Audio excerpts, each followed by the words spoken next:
Hello everyone, this is Moon and Rainbow Shy Guy, and welcome back to Let's Play Mega Man 2. Now, at the beginning of this playthrough, I mentioned that this is a very popular Mega Man game, but I never really said what my own opinion of the game is. Which, well, I'm not saying this is a bad game or anything. One of the classic Mega Man games has to be my least favorites, and I think this one might be it. And most of the problems I have with this game have to do with these fortress stages, and how often you're forced to use your weapons to get through them. Like, for example, at the beginning of this stage, you have to use item 2 in order to cross that pit of spikes. And also, if you climb up the first ladder there instead of the second one, you'll have to use the Crash Bomber in order to blow up some walls that are blocking the path. At least, that's what you're meant to do. But actually, since those walls are right at the top of the screen, you can just jump over them and save your Crash Bomber ammo. Which I would recommend doing if you end up there, because the Crash Bomber ammo is going to become very important later on in this fortress.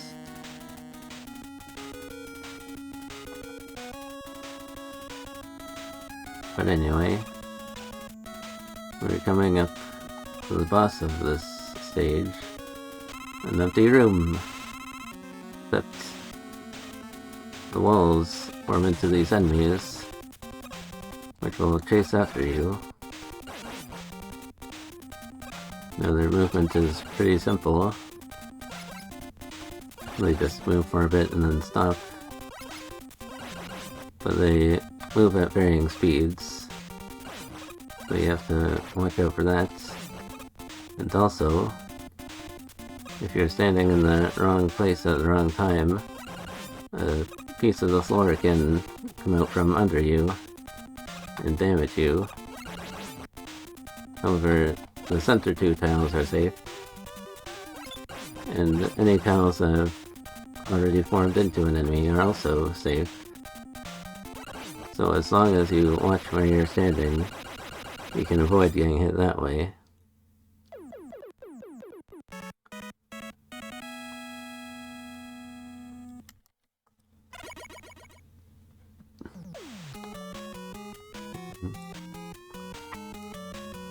Anyway, now we're moving on to the third Wily stage.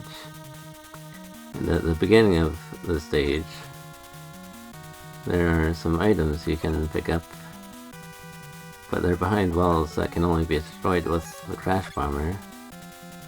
And like I said, the ammo for that weapon is going to be very important later, so I'd recommend just skipping those items altogether. Anyway, we're going into this water section now, with these big fish enemies, which I believe can only be damaged with the quick boomerang, which is just another reason I like this weapon. And we also have this long fall through several screens of spikes covering the walls, something that will become a recurring feature in the Mega Man games. Also, at the end of the stage is a boss, which has more significant flashing lights, so if that's a problem for you, look away. Anyway, it's the Guts Dozer, which, if you stand on the ground, he'll lift his fist up and throw mets out at you. But once you jump on the top of him in order to hit him, he'll start shooting these arcing shots at you. But they're easy enough to avoid. And by staying on top of him, you can take him out pretty quickly. And now it's time for the fourth Wily stage, which is where the Crash Bomber ammo is so important, specifically for the boss.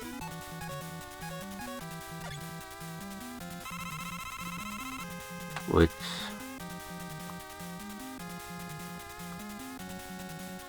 is probably the biggest thing in this entire game that I dislike.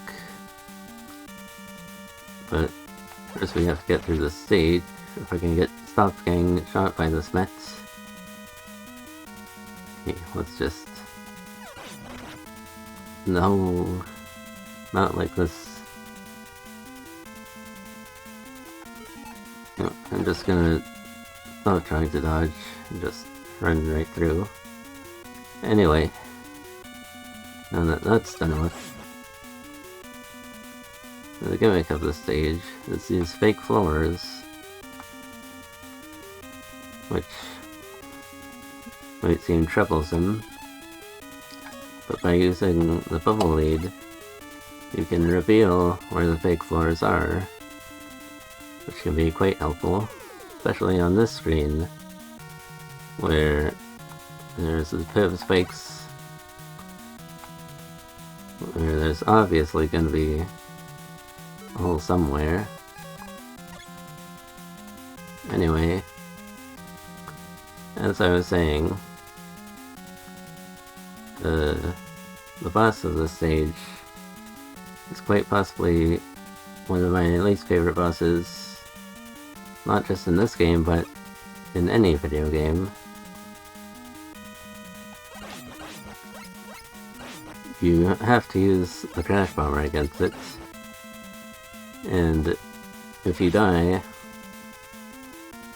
you don't get an ammo refill, and so you have to farm weapon energy, but there's not really a good place in this stage to do that. I think the best option is probably against the Mets near the beginning, just defeating those, then leaving the screen and coming back, which is not very efficient. But otherwise, you can try against these tellies, which, while they do respawn infinitely, there's also in rooms filled with spikes, so you would have to wait a long time for them to get to a place where they'll drop their items in a safe spot.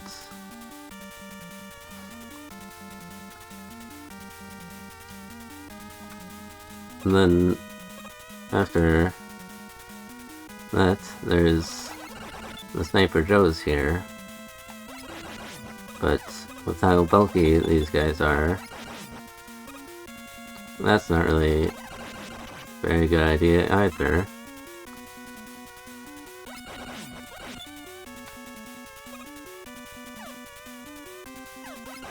Anyway, I think it's just a bit further now. Now it's time for this boss, which, as you can see, there's this complex room, and there's so many sprites on the screen that the game can barely handle it. And you have to use the Crash Bomber in order to destroy these things, and also in order to blow up the walls just to get to them.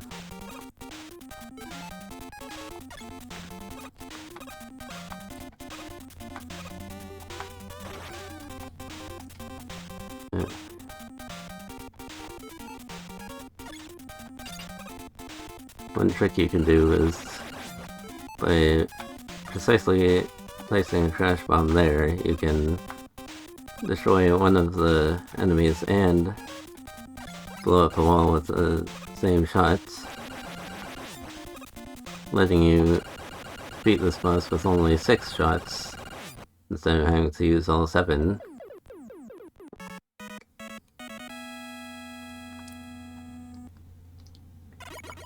Anyway, now we're done with that boss.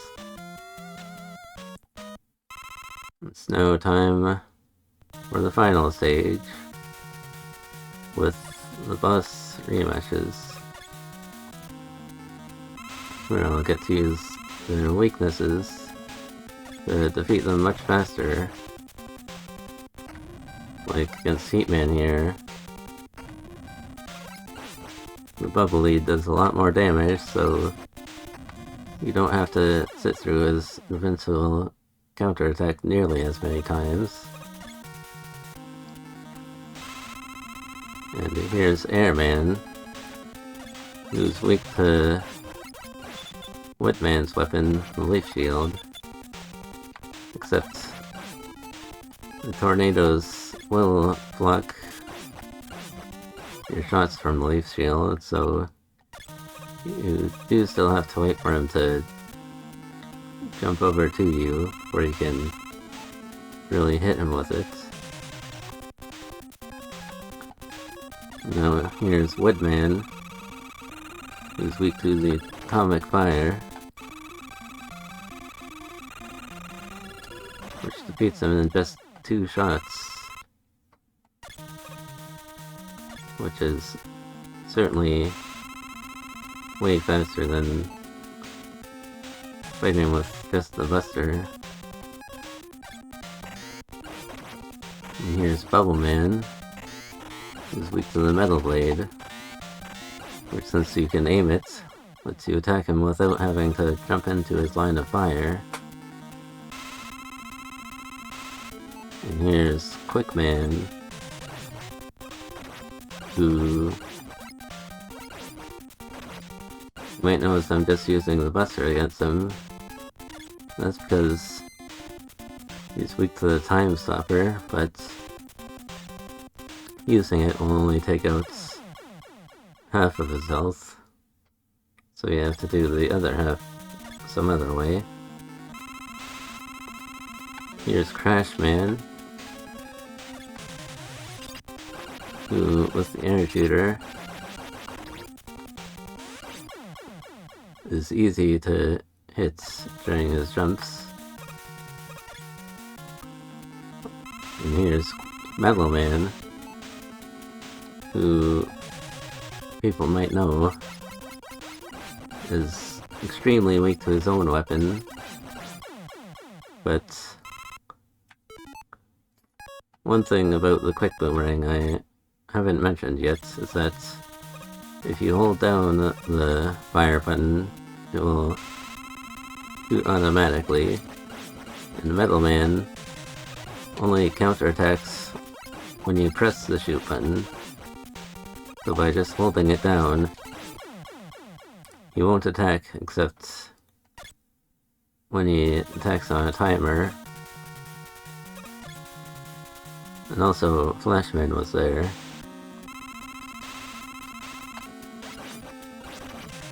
As you could see, just shooting him directly with the Buster is probably easier than trying to use a Crash Bomber on him.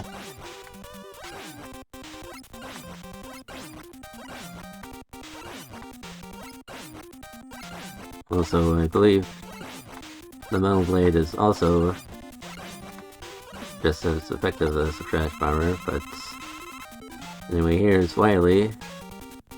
His first phase, he just shoots simple shots at you, but during the second phase, he shoots these bouncing shots, which are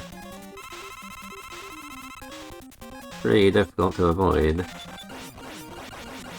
So I'm gonna use an E-Tank here, and surprise, that's not actually the final stage.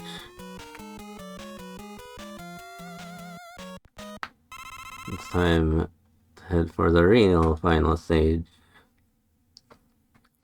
For the final confrontation. It starts with a big drop here. And one trick you can do is by holding right at the beginning there, you can end up on the right side of the screen. Then you can just walk through here without having to wait for these obstacles to drop before passing through.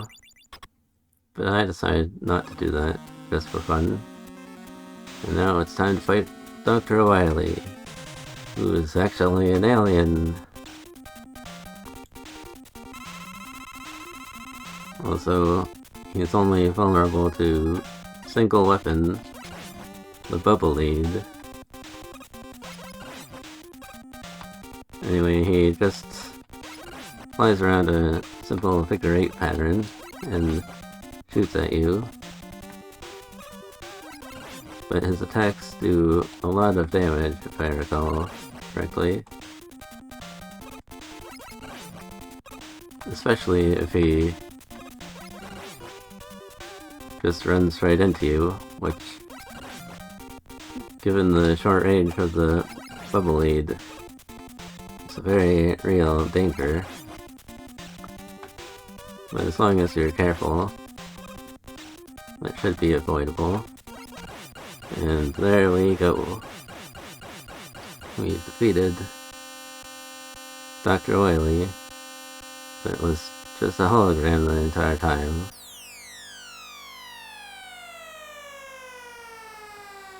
Dr. Wily battle's over now. You can stop controlling the hologram.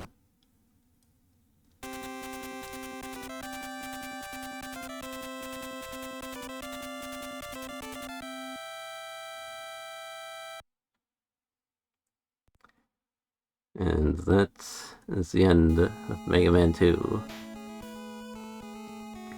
Like I said, I don't think this is a bad game. And honestly, if they just gave the Crash Bomber twice as much ammo, that would dramatically increase my opinion of this game. But the Fortress stages aside, I do enjoy the Robot Master stages quite a bit. And of course the music is pretty great. But I just enjoy the rest of the Mega Man games even more than this one. Anyway, this is probably the time where I would talk about what I plan to do next. And this time I actually do have a plan of what to do next. But I realized that even if I do have a plan of what to do next, I think I'd like to keep it a surprise. Although I will say it's not going to be another Mega Man game. I mentioned before that I like to just play these games without really practicing it much, just to see how I can do with what I remember. But with the Mega Man games, I want to show off what all the weapons can do. And I also have other things I'd like to talk about. And there's not really much time to do that. So when I play future Mega Man games, I think I'll probably do some practice runs so I can showcase everything I want to. But anyway, I think I've said everything I want to say for now. So I'll just let the credits play out and say thank you for watching.